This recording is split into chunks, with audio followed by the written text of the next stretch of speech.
continue assim, né? Nesta manhã, o arcebispo do Rio, Dom Arani Tempesta, celebrou uma missa aqui. A pequena igreja ficou lotada. Ele disse que é uma preparação para a visita do Papa e veio explicar aos moradores como foi a escolha. Representa todas as 750 ou mais comunidades da Arquidiocese de Rio de Janeiro. E aqui, justamente, ao visitar, traz todas as demais também. A visita do Papa à comunidade de Varginha está marcada para o dia 25 de julho, às 11 horas da manhã. E a primeira parada dele será justamente aqui na igreja, onde fará a oração. Daqui ele vai a pé, até o futebol.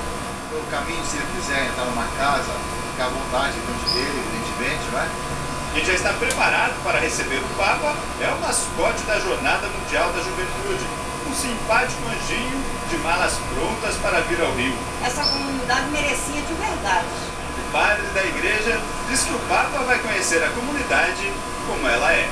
Aquilo que nós nos preocupamos não é de maquiar nada para apresentar, mas viver a alegria daquilo que somos. Estamos muito felizes esperando.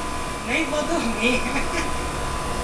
Depois de passar por dioceses de todo o Brasil, 5 da Jornada Mundial da Juventude, todos os peregrinos e ministros de Nossa Senhora chegam amanhã em Niterói, chegada no